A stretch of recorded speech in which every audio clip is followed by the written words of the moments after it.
Bom dia, graça e paz do Senhor Jesus Cristo. Nosso devocional de hoje está aqui no livro de João, Evangelho de João, capítulo 7, versículo 38. Diz assim: No último dia, o grande dia da festa, levantou-se Jesus e exclamou: Se alguém tem sede, venha a mim e beba. Quem crê em mim, como diz a Escritura, do seu interior fluirão rios de água viva. Veja, no último dia, o grande dia da festa. Que festa era essa? Era a festa dos tabernáculos. Nós vamos ver pelo contexto. A festa dos tabernáculos era um momento onde o judeu se alegrava. Eles construíam tendas ali, como que passavam 8 dias morando nessa tenda, como que fosse morando, festejando. Era para lembrar o período que eles passaram no deserto ali, morando em tendas. Por isso a palavra tabernáculo significa tenda. E eles moravam em tendas. E aqui eles trazem a lembrança isso. Significa também o período onde eles... era o período da colheita fértil. Eles agradeciam por uma colheita fértil. Uma boa colheita. E também tem um significado de a dependência de Deus. Deus supre eles. Tanto na colheita como no deserto, enviando o pão que desceu do céu, o maná, água da rocha, que Moisés ali bateu e a água surgiu da rocha e eles tiveram ali, beberam água, as codornices, a coluna de fogo, durante a noite, a nuvem que os guardava durante o dia ali, protegendo do sol, Deus os guardava, a dependência de Deus. Então nessa festa existia uma prática ali que era comum, que não foi instituída por Deus, mas os sacerdotes, eles pegavam a água, no caso, do tanque de Siló, e ali aspergiam sobre o sacrifício. E era um momento auge. É um momento onde todo mundo esperava. É justamente esse momento, o grande dia. O último dia da festa, provavelmente um sábado. E eles tinham ali, esperando esse momento, um momento mais solene, que significava ali, eles clamavam ali também um texto de Isaías, junto com esse aspergir da água sobre o sacrifício. E eles, alegrai-vos com a salvação, Isaías, que ele vai citar, Isaías 12, 3, dando a ideia de que aquele momento ali era o momento mais esperado da festa. E eles se alegravam com isso, festejavam. É justamente nesse momento onde Jesus se põe ali, ele brada, ele dá um grito, como que dizendo, olha, se alguém tem sede, venha a mim e beba. É justamente o momento exato. Jesus como que se colocando ali um momento... ele já tinha muita evidência em Israel, mas como se eles colocassem em pé e gritassem para a multidão, para o mundo todo ali naquela situação. Quem tem sede, vem a mim e beba. Textos anteriores, Jesus já falando à mulher samaritana ali em João 4, ele já tinha descrito como sendo a água que jorra para a vida eterna. Ele já se apresenta e diz, olha, se você beber dessa água, você vai voltar a ter sede. Mas se você beber da água que eu lhe der, você nunca mais terá sede. Essa água jorrará para a vida eterna. Então, nesse momento, ele coloca aqui como sendo aquele que vai matar a sede do povo. A palavra sede colocada aqui é a ideia do vazio do homem. É a ideia da necessidade do homem. Jesus é a completude. Por isso ele brada, olha, e alguns teólogos vão dizer que ele... algumas bíblias também vão interpretar esse texto como se ele estivesse chorando, olhando para aquela prática ali, que não produziria salvação, não produziria vida, mas o povo se alegrava com uma prática que era religiosa, não era uma prática que Deus tinha instituído. Falo sobre a ideia de aspergir água sobre o sacrifício, mas sobre a festa sim, a festa dos tabernáculos era algo sim que Deus tinha instituído. Porém, esse aspergir não. Então Jesus, se você for ver a King James, por exemplo, interpreta aqui esse versículo como Jesus chorando e se colocando como alguém que está ali entristecido com aquele povo, porque eles estão colocando a sua alegria em outro lugar, que não pode saciá-los.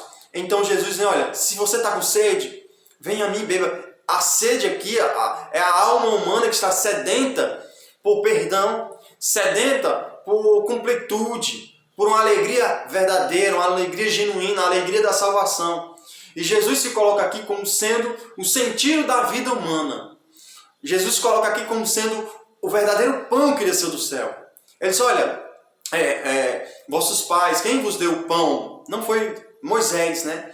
Quem vos dá o verdadeiro pão é o meu Pai. O pão vivo é o que desce do céu e dá vida ao homem. No livro de João fala sobre isso.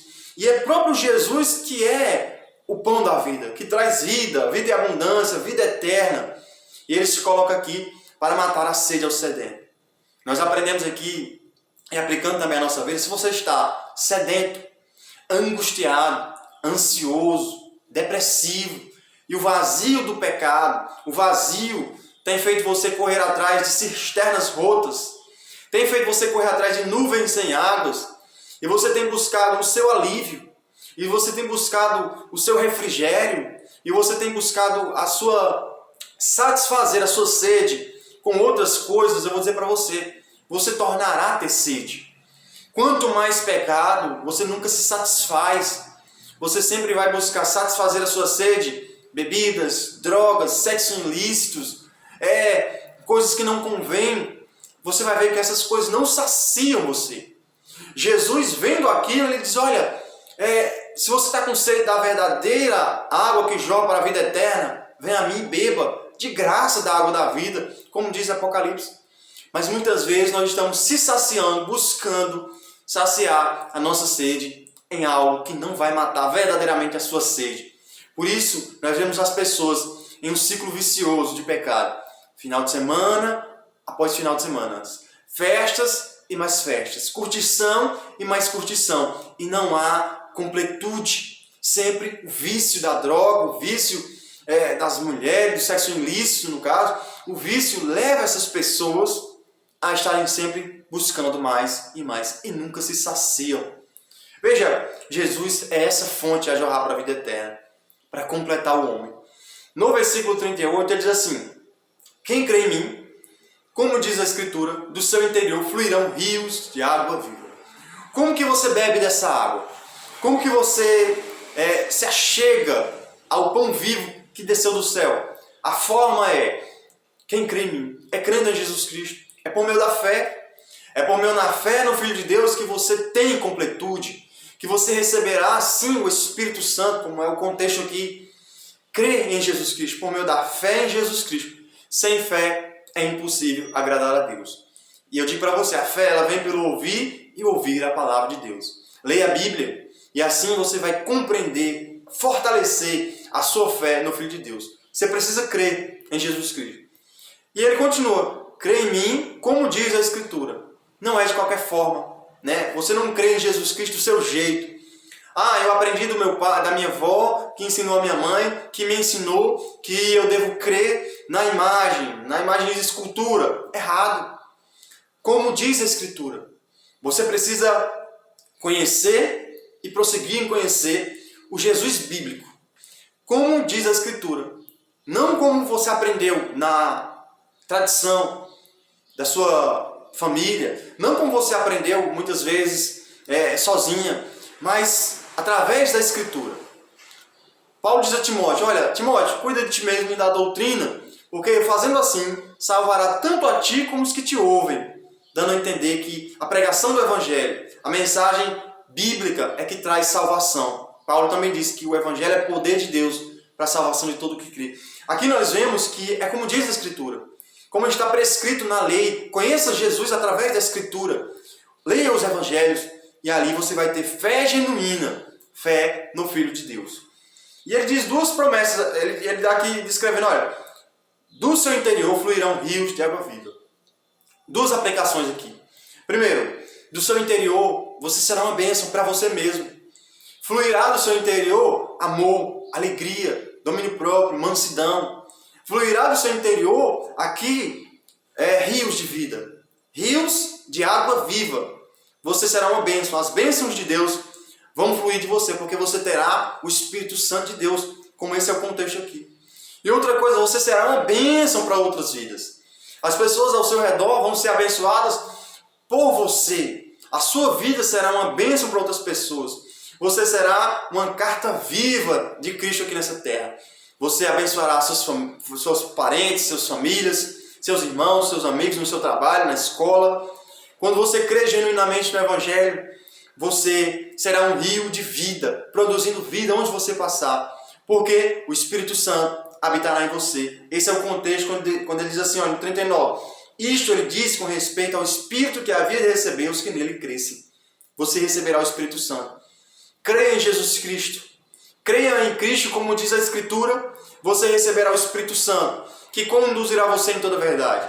O Espírito Santo que ajudará você, impulsionará você a orar, a ler a Bíblia, fará você tomar decisões corretas, segundo a vontade de Deus, conduzirá você ao arrependimento. Só assim nós temos ali rios fluindo do nosso interior, o Espírito de Deus habitando em nós. Amém? Vamos orar? Senhor Deus e Pai, nesta manhã quero te agradecer por cada um que estará ouvindo a tua palavra, Senhor. Produza transformação, vida dentre os mortos em cada um, Senhor. Produza, Senhor, mudança de mente. Dê a cada um teu Espírito Santo, Senhor. E nós possamos crer, como diz a Escritura, Pai Santo. Essa é a minha oração, em nome de Jesus. Amém. Amém. Meu irmão, minha irmã, eu quero convidar você a compartilhar esse vídeo com mais pessoas, para que mais pessoas sejam alcançadas pela mensagem do Evangelho. E também convidar você a deixar o seu like aqui e o seu comentário, porque o YouTube entende que esse conteúdo é relevante. Amém? Deus abençoe. Glória a Deus.